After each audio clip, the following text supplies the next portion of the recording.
Have you checked the children? Your little mad sometimes. Hi, I'm Chucky. Wanna play? Sometimes that is better. You're gonna need a bigger boat. Howdy folks, welcome back to the horror show. I'm Rob the Wolfman. And you got Jaime and Fuego here. We are doing another patron review, catching up on all that shizzle as, yes, Captain Trips and a little bit of stuff during the holidays set us back, but myself and Z Wolfman here back at that shite, and we are very stoked to be talking about a film that I saw for the first time, edited for television as a kid, and I've returned to it many times, and I love this flick. It's definitely schlocky and silly, but that's one of the charms about it for me. We are talking about Waxwork. Yes, and this was a patron request. This was a patron request requested by Sam Glass. So thank you again, Sam, as always. We Appreciate you, man. Hell's years-all. All right, so had you seen this before? I have. This was one actually my parents had rented years and years and years ago and everything like that, and I'd kind of half-ass watched it a little bit, and then I fully watched it a few years after that. Have you seen the sequel? I still have yet to watch the sequel. It's also on like, Tubi. They're both on Tubi right now. Yeah, they are both on Tubi and everything. Bruce Campbell has a small role in the sequel, actually. Really? Yeah. Nice. Good to know. I will definitely have to check that out then. But Waxwork, like, it's fun for what it is. There's not really like a whole lot really with the story. It's pretty schlocky at times. Line delivery is pretty bad most of the time, even with some like the writing with lines. Like it was kind of corny. I think it was for me at least. I felt like it was deliberately corny. You know, there's one line. Well, especially with like with how they were setting up, like even with like the music with like certain scenarios. It was just the music was over the top. It super goofy. It did not fit in everything for the most part. It did not fit 80% of the scenes, I would say. Oh wow. It was almost too happy-go-lucky at times, where it should have been a little bit more darker, I would say. Yeah, and I can see that to a degree, but it works for me. The weird juxtaposition works for me, at least. And yet, I know a lot of friends who fall into a camp like you, where they don't think just the tone offsets. Yeah, and I'm not saying it's a bad movie. Like, it's not a great movie, but it's not a bad movie to the point where, oh, screw this, I'll never watch it again. Because I've rewatched Waxwork numerous times, even though I've still yet to watch the second one. Yeah. But yeah, it's fun for what it is. It's really, it's an 80s cheesy kind of movie. Yeah, it feels self-aware and in on the joke to me, though, and maybe that's why I like it a little bit more, and the nostalgia factor kicks into gear for me too. Like when I first caught this on TV, I didn't even see the entirety of it. I think I came to it at my grandparents' house because my parents wouldn't let me watch shit like this, but my grandparents weren't really paying attention, so it was around the Marquis de Sade scene, and where one of the characters is getting like flogged. And she flipped character real quick. Indeed, from the real world. Like I like it. Yeah, it's like all right. Yeah, so and then the big bonkers, and I guess we're getting into like story at least here to the slightest degree. I do feel like the movie goes so off the rails at the very end, where there's like the huge fight and everything. But that was kind of a little breaking point. Like, old people, what the hell? Yeah, and the self-aware meta-ness, I point to that in the story, and the fact that there is this Waxwork that these that I assume they're college students, but I would assume so. Yeah, that these two girls, they walk by and they notice there's this charming British guy who has opened up this Waxwork, and they're like, it's kind of a weird place to have something like this, but he invites them. They have a couple dudes that go with them, boyfriends. One is a boyfriend, and the other one is like kind of I guess they're exes, right? They've just recently broken up. Like Zach Galligan's character and the girl who's like kind of the floozy basically bitch face the girl of it. is playing with the dude. Oh, that's right, because there's the sports guy that she's banging, and Zach Galligan is the rich kid. She's damn fiddle. Yeah, and Zach Galligan's character is like the entitled rich kid, and he plays it up relatively well, but he does become our hero, so to speak. But his former love interest has one of the funniest lines in the movie early on, where she's like, God, can a girl get laid without getting burned at the stake? And that line cracks me up every fucking time. And then she storms out, and the rest of the characters are like, that's gonna hurt, or something like that, or that one hurt. So this movie, I don't think takes itself very seriously at all. No. And also in the fact that when they do get to the Waxwork, like most of the exhibits, I guess you would classify them as, are all different, like, I guess riffs on like big time horror. You know, you get one that deals with a vampire, you get one that deals with a werewolf, you get the Marquis de Sade torture stuff, and even later on when there's like the big fight at the end, you even have more. Like you see something that's straight out of Little Shop of Horrors. You see, I mean, so there's a lot of your big tentpole destinations and like subgenres of horror that are all represented to lesser degrees, you know, within this film.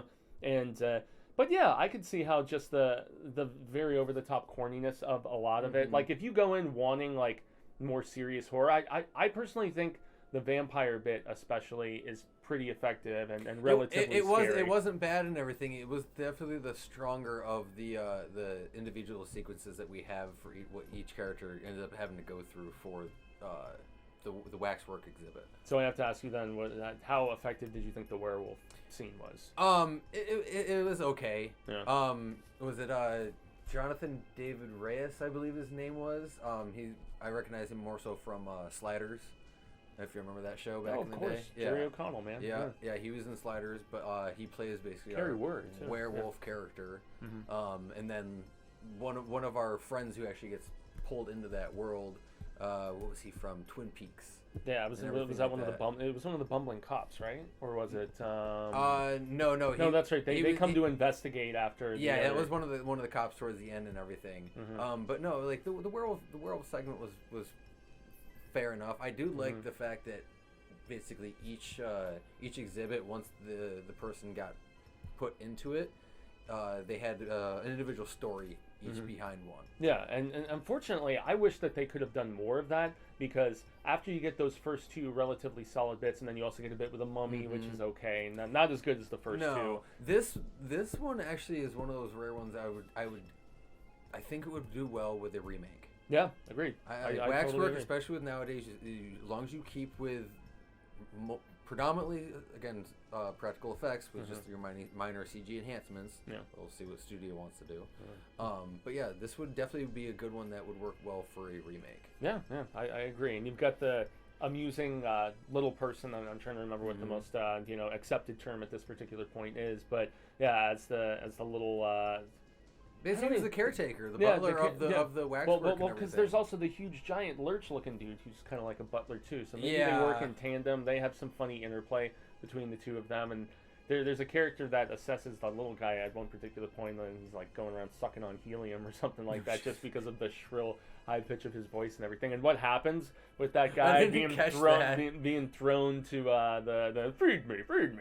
Oh, okay, yeah, because it just goes so nuts when there's like a huge all-out brawl battle at the end of that. Really, honestly, out of everything, that just felt the most out of place. It was too chaotic, and there were too many extras, and there was too much going on. Exactly. Too busy. Yeah, it was way too busy. But it was funny. Like it was funny that like. Yeah. Yeah, Zach Galligan said since we've segued into performance, kind of Galligan is fine, and he does better than Gremlins. Well, I mean, yeah, just the way his character was written as being this kind of douchey rich kid who has to, but also lovelorn and has to, rise to the occasion and stuff. But and then you've got your plain Jane, more girl next door, the friend of the slut, and she's okay. She's got some big chompers on her though. But yeah, and you've got the slightly bumbling cops who Galligan's character goes to, and he's trying to get them to take him seriously after the two friends disappear and become a part of the exhibit, which is one thing that I also hadn't touched on yet, or at least we hadn't discussed. I like how if you get killed in the exhibit, you become part of the exhibit. Well, here's my only thing, especially with like the vampire one, it's like you're not going to recognize like your friend. Like werewolf dude is one thing. Yeah. Like that was one thing I'm like not really recognizing, but at least like the vampire girl is like That's literally looks exactly like your friend. And also when the other two friends go there that were initially invited and didn't go, and then they decide to go back later, and they're dispatched relatively quickly. You don't even really get to see like a proper scenario. It's just, they cross over, zap, and then they're suddenly right there. So they streamline it after the mummy, the Marquis de Sade, and the vampire and the werewolf bit. And then you just get the cluttery chaos of the finale where Galligan's British I guess it's his uncle, right? He gets his whole band together, and he's like, yeah, they're finally doing it. And that's where the craziness comes into play. Yeah, and again, that especially just felt out of place. Yeah, that's the one thing I will totally agree with. Is it's just there's way too much going on at the end. So honestly, we've kind of touched on between like the music a little bit, the effects, the set designs were good, honestly. Yeah. Like they were the shining point of it. Yeah, I would still go back to this. This would be a really good one to look at for a remake, especially for expanding on just the individual stories of some of the Waxwork exhibits that we have. Yeah, I thought at least the ones that we got some time with, I liked the vampire bit. I thought the gore, and I mean, especially with like the dead bodies on the slabs and everything, and you know, when the other vampires emerge, and I thought the look of the werewolf wasn't too bad. I've seen worse. I've totally seen worse. Oh, absolutely, I've totally seen worse. No, it wasn't bad. And again, the sounds design that they used for this was fairly well done. Yeah, drawers crunching, craziness of that sort, and then there is a severed hand that goes all, you know, Thing status from the Addams family, who plays a very important part in the sequel, you know, and I thought the bloody hand cool. They even mention it and everything. If anything gets out, it's going to cause chaos. And you see it, the hand plays a part, we'll save that for if we ever get around to the sequel. Yeah, if you know that, as we already said, there is a sequel to this movie, so you know something has to happen that could keep the story going. Exactly. And you do have Zach Galligan return for the sequel too. Oh, cool. Yeah. Okay. Yeah. Well, So, good to know. so there's continuity there at least. And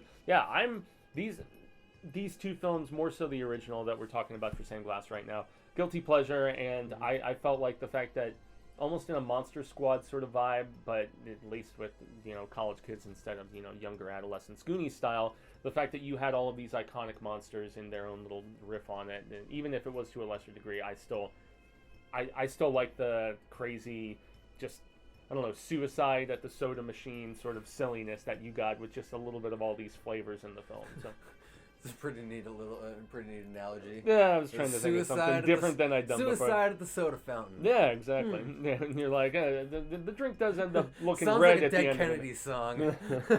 You're like, Suicide at the soda fountain. Yep, I've got my Orange Crush and my Cola and my Sprite, and you're like, why does this end up looking like kind of dark red, like blood? I don't know.